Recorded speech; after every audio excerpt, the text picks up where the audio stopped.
sila dahil sa mga magulang nila.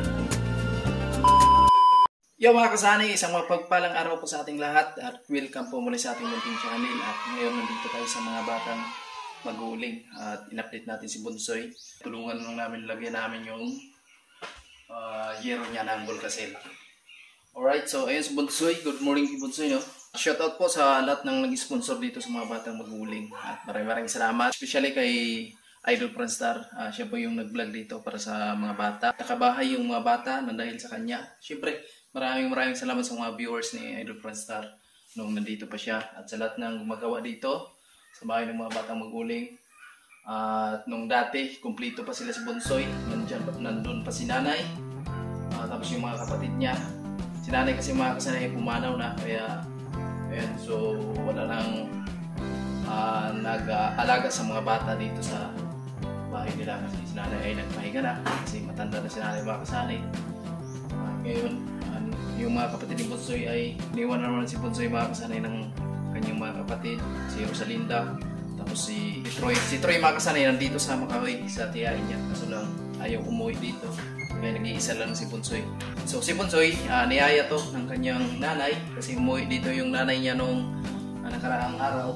Niyaya to papunta ng Samar pero ayaw niya sumama kasi ayaw niya rin iwan yung bahay niya.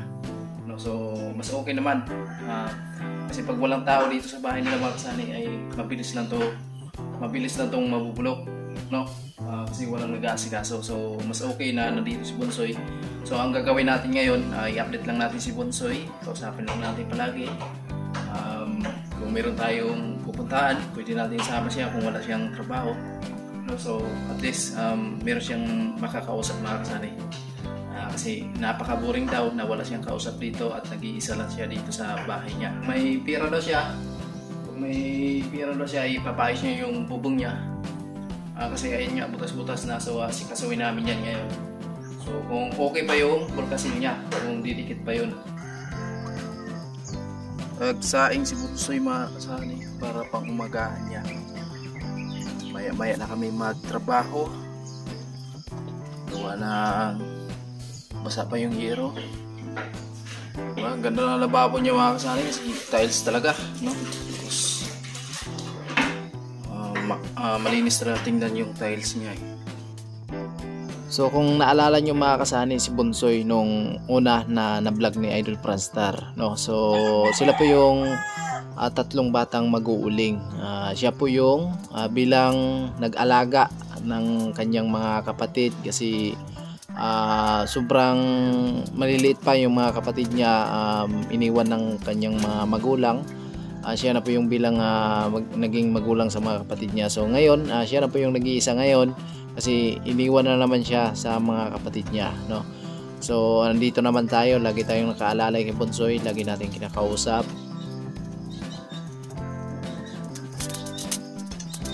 Napay kalan bro, uling. May mong kalan? Meron siyang kalan, may kalan siya mga kasani kaso lang walang uling. Kasi lagi mo na. Taring ka na. Pinalit na dire. Uling yung kulang, no? Meron siyang kalan mga kasani kaso walang uling. So mag-uuling pa si Bunsoy. Say sudan ni Bunsoy. Magutan ka, nangka. Kaya kamao?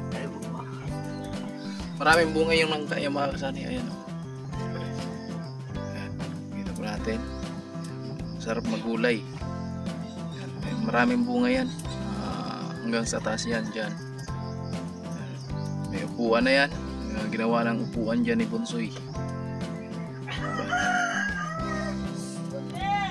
Okay, saing pa si Bunsoy.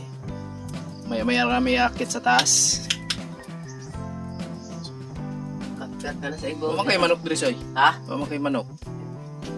Anak ko tagay manok. Oh, hay man. So, tawa.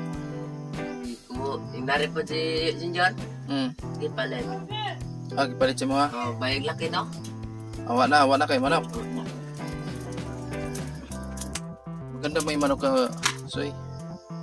Ano ni madri ba? Kini saging soy, imo ni soy. Kini saging, imo ana. Nakakuha ka na, nakarabis ka na rin. Oo. Pila ka kuan. Punuan imong harvest. Ay, dua lang to ka, ano?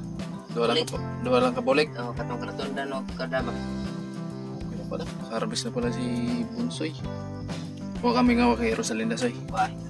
Ano man? Ha? Ibingaw na si Bunsoy. Di lang ka mo gingon. Oo pa yun.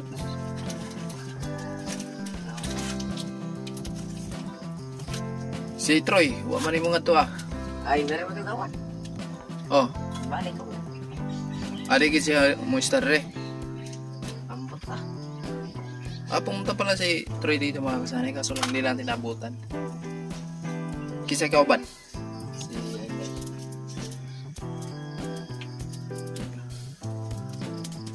Ito yung gamitin natin guys. Apple kasi. Huwag dala ka kay basig dili mabuksan. Yung ginagamit ni Bunsoy pag nanguprasan siya guys. O nang gamit niya. So, wag pasuri bawas ang pagluto ni Bunsoy ah. Wala pang bawas guys. Walang pangulam daw si Bunsoy. So, sinabihan ko siya maggulay sana. Kasi maraming gulay dito sa paligid niya. Kit na kami. Okay, buksan. Tara, sakat ta. Makasakat baka ako na.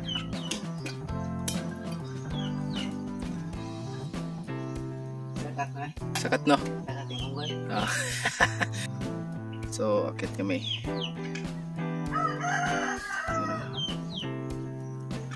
So, galing ako sa makit guys. So, akit tayo. Oh, hawakan mo say. Ano na? Video. Gitar sa katron. Kasi makita yung mga ha? Nagkadlok mo sa sakat. Uy.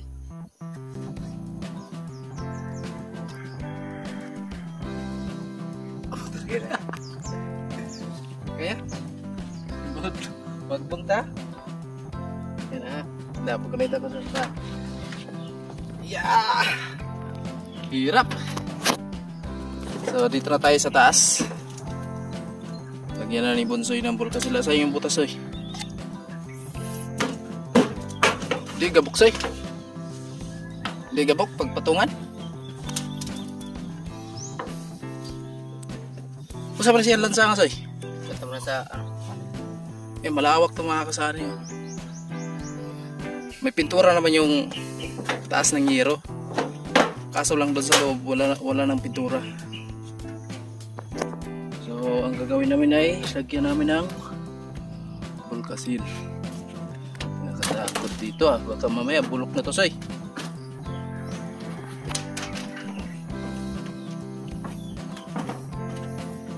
Guys. Narasoy butas to. Kita na yung kahoy. No? Nabuslot na siya. Iputangan na nimo di Dapat mga ina gamay. Gahay siya? Upas na siguro ni. Upas na siguro siya.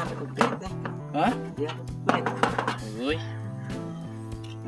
Hindi kayo. Uy, wala na pala ito. lunat.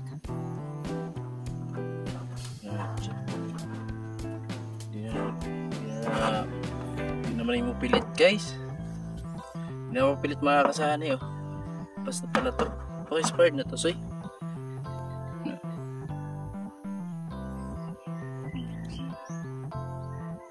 Expired na ito guys.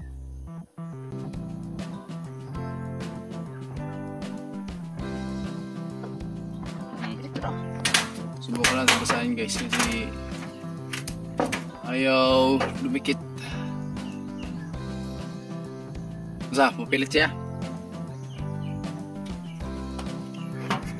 Pilit? Ha? Da.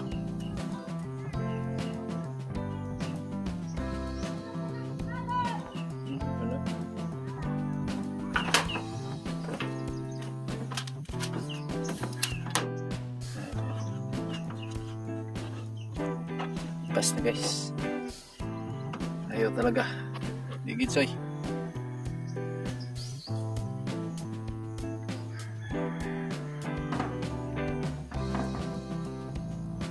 So, bibili na lang tayo ng panibago. Para lumikit siya. May malawak ito mga kasali sa taas. Ayun nga mga kasani, umakyat nga kami dito sa ibabaw, sa may bubong, no? So nilagyan namin ng bulkasil yung mga butas-butas ng yero niya. Kasi mga kasani, pag tuwing umulan daw ay bumabaha doon sa loob. So tuwing gabi din, pag malakas yung ulan, pag natulog si Bunsoy ay naisturbo kasi hindi siya makatulog. Kasi winawalis niya yung mga tubig na pumasok doon sa loob ng bahay niya. At ayan, so ginamit namin na bulkasil pala mga kasanay ay expired na at hindi na pala magagamit, hindi na dumidikit. So bibili na lang kami ng panibago pag may pira kami. So sabi ni Bunsoy, pag may pira daw siya ay ipapaayos niya yung bahay niya. At nagtatrabaho nga to si Bunsoy, nagka-hollow blocks kasama si Umbak. So ngayon sa araw na to mga kasanay ay wala siyang trabaho, kaya umakyat kami dito at tiningnan namin yung mga butas-butas ng yero niya. Talaga namang napakalaki ng mga butas, no? So ayun nga, hindi natin malagyan ng bulkasil kasi hindi na dumidikit yung bulkasil. Sobrang naawa tayo kay Bunsoy kasi siya lang po yung nag-iisa dito. Ayun nga, lagi nating ina-update si Bunsoy kasi pag tuwing tumadaan ako dito sa bahay niya ay laging nakatulala si Bunsoy at malayong iniisip siguro. Kaso lang hindi umaamin tong bata na to pag tinatanong natin kung ano yung problema or ano yung iniisip niya. Pinupuntahan ko siya at lagi kong kinakausap. At malapit lang naman yung bahay namin mga kasanay. Kunting lakad lang ay nandyan na tayo sa bahay ni Bunsoy. So ayun nga, kinakausap natin si Bunsoy, lagi natin ina-update. Pag wala siyang ginagawa, isasama natin kung ano yung mga lakad natin, no? So abangan nyo na lang sa mga next vlog natin mga kasanay. At alalayan natin si Bunsoy kasi yung mga kapatid niya ay iniwan na siya. Si Rosalinda po ay sumama na kay mama niya doon sa Samar, no? So siya na po yung naiwan dito mga kasanay, si Bunsoy. Tapos yung kapatid niya na bunso ay nandito sana, kaso lang nandun po sa tiyain niya sa Makahoy at ayaw na umuwi dito. At ayun nga, si Bunsoy na lang yung nag-iisa dito. So abangan nyo na lang mga kasanay sa sunod na pag-update natin dito sa bahay ni Bunsoy, no? So abangan nyo na lang at maraming salamat. So nandito pa rin tayo, laging gabay ni Bunsoy. Lagi natin i-update yan para may kausap siya dito kasi wala siyang kasama dito guys, no? So naawa tayo at baka ano lang yung naisipan ni Bunsoy. So nandito naman tayo, so hindi pa naman tayo babalik ng Maynila. Ayan, i-update pa rin natin si Bunsoy. Maraming salamat po sa lahat ng nakapanood dito sa video ni Bunsoy, sa lahat ng sumuporta at sa susuporta pa lang, maraming salamat. So abangan nyo lang sa mga next na update natin sa bahay ni Bunsoy. Alright, so hanggang dito lang, bye bye!